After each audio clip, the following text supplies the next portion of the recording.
Jika tuan mudanya sedang menikmati masa-masa indah menjaga sang istri yang sedang hamil, lain halnya dengan Jody yang harus disibukkan oleh banyak urusan di perusahaannya.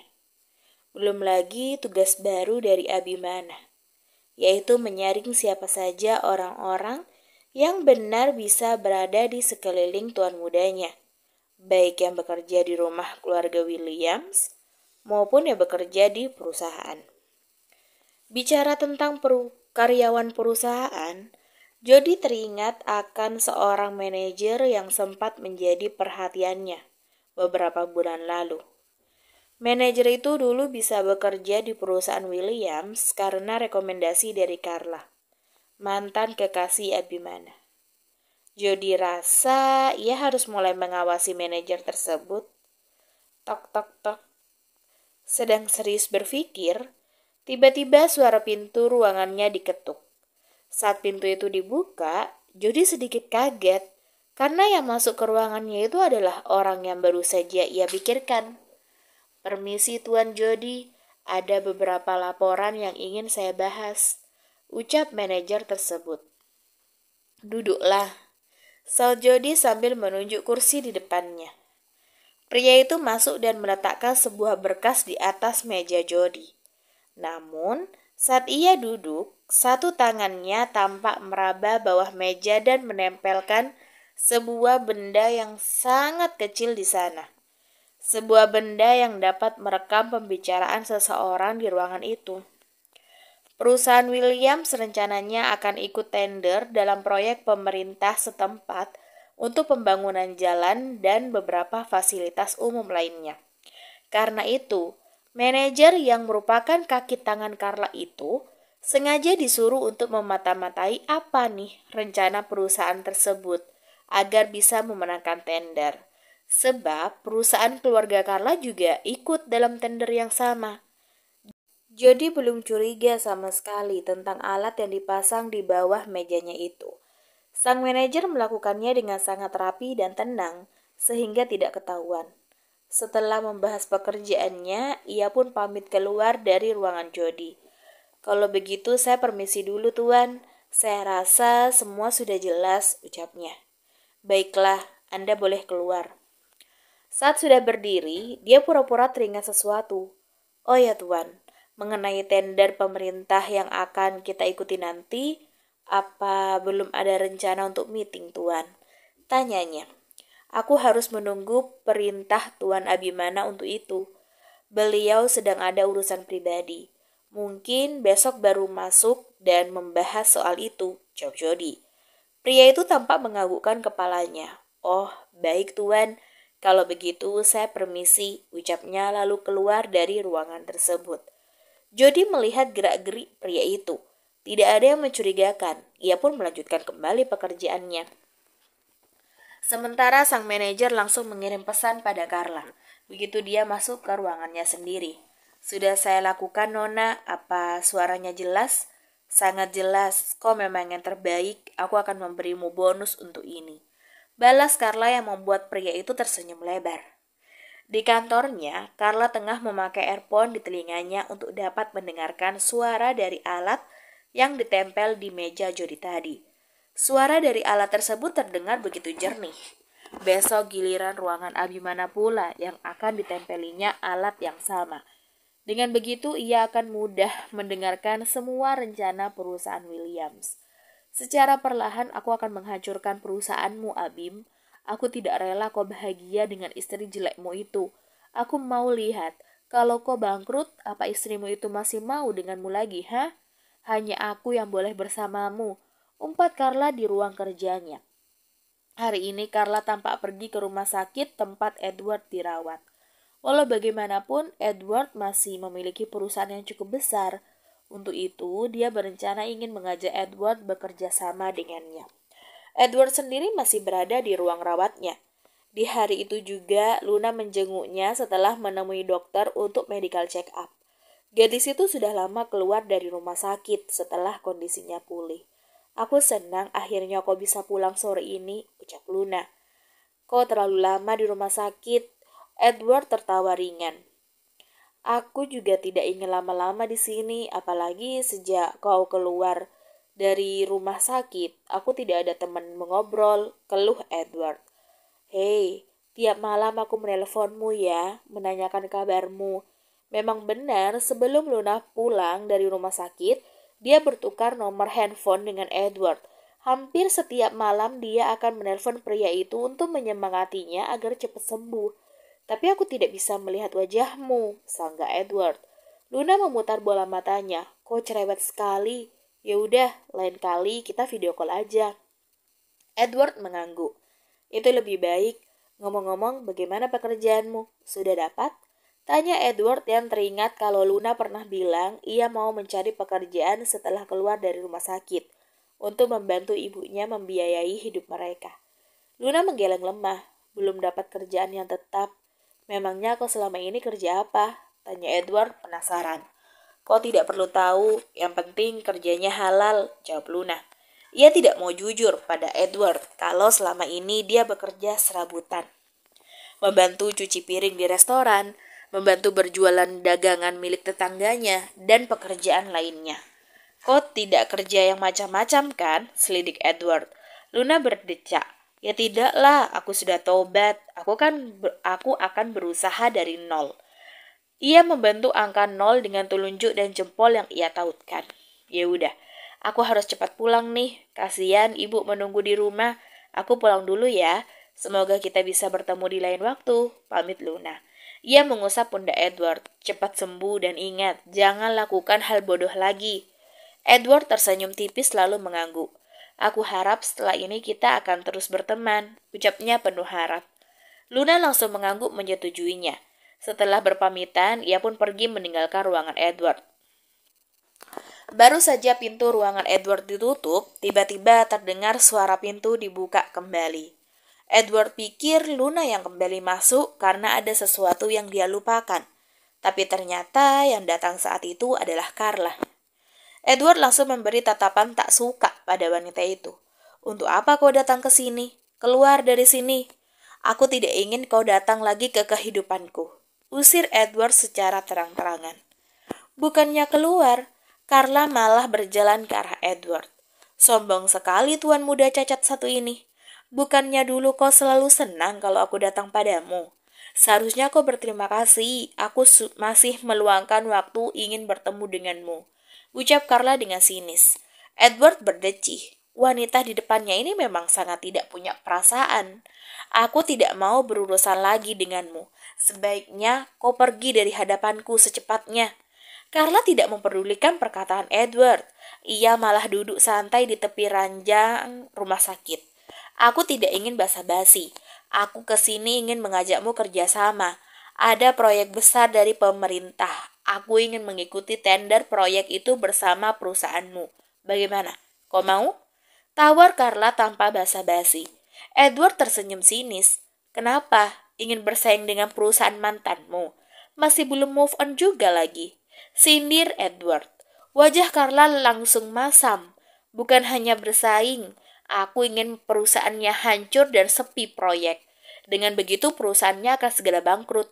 Jawab Carla dengan penuh tekad. Masih ingin jatuh di lubang yang sama untuk kedua kalinya? Kalau aku sih tidak. Aku tidak mau berurusan lagi dengan keluarga Williams. Tolak Edward secara langsung. Sejak masuk rumah sakit, kok jadi pengecut ya sekarang, hah? Hina Carla. Edward menggeram mendengar itu, tapi dia berusaha untuk tetap tenang.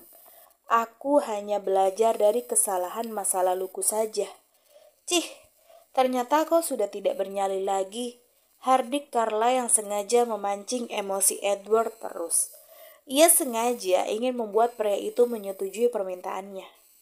Aku tidak peduli kau mau menganggapku takut atau apapun itu. Yang jelas, aku tidak mau berurusan denganmu lagi. Tolak Edward sekali lagi. Keputusannya sudah final. Carla tertawa mengejek mendengar itu. Aku tidak menyangka kau jauh lebih lemah dari Abimana saat dia lumpuh dulu. Kau pria cacat yang lemah, bagi Carla. Diam kau, keluar dari ruangan ini sekarang. Usir Edward dengan dada bergemuruh naik turun karena emosi. Carla pun langsung berdiri menatap tajam Edward yang duduk di kursi rodanya. Ternyata aku salah datang ke sini dan meminta bantuan pada orang yang lumpuh. Bukan hanya kakimu saja yang lumpuh, tapi otakmu juga, Harry Carla. Ia jengkel sendiri karena Edward menolak permintaannya. Cih, kau terlalu sombong, Nona. Lihat aja nanti apa yang akan kau dapatkan dari perbuatanmu, balas Edward. Sekali lagi Carla tertawa mengejek. Aku bukan dirimu. Aku tidak akan berhenti sebelum keinginanku tercapai. Dan jika apa yang aku inginkan berhasil, aku akan menertawakanmu sampai puas karena kau terlalu pengecut untuk melakukan ini. Edward menarik sudut bibirnya, membentuk sebuah seringai di wajahnya. Oh iya? Aku menantikan saat itu, sindirnya. Carla langsung berbalik membuang mukanya. Ia segera meninggalkan Edward dengan kesal karena tidak menuruti keinginannya. Satu-satunya jalan hanya memanfaatkan mata-mata yang ada di perusahaan Williams. Hanya orang itu yang bisa ia andalkan saat ini. Dengan kesibukan yang begitu padat, Jody jadi pulang sedikit larut malam ini. Ia baru sampai di apartemennya sekitar jam 9 malam. Ana sudah menunggunya dari tadi. Ia tahan tidak makan malam lebih dulu karena menunggu suaminya. Ia yakin suaminya itu juga pasti belum makan. Kalau sudah sibuk dengan pekerjaan, ia memang suka lupa waktu makan. Aku pulang. Ana langsung berlari berhambur ke pelukan Jody. Kehangatan pelukan ini sudah dia rindukan sejak tadi. Aku merindukanmu, ucap Ana dengan manja. Jody tersenyum senang mendengar itu. Ia semakin mempererat pelukannya pada Ana. Aku juga merindukanmu sayang. Maaf ya, aku pulang telat.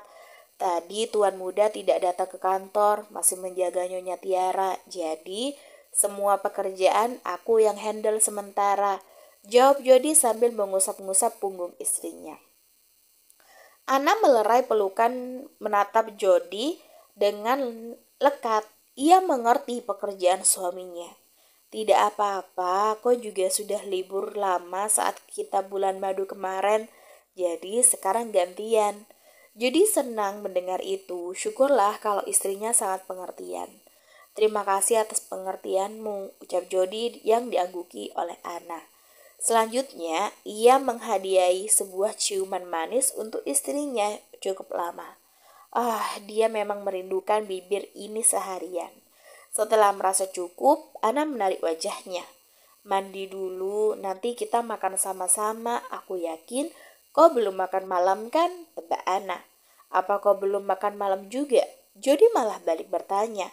Ana menggeleng. Aku menunggumu, ingin makan denganmu aja. Jody pun mengusap kepala istrinya dengan lembut.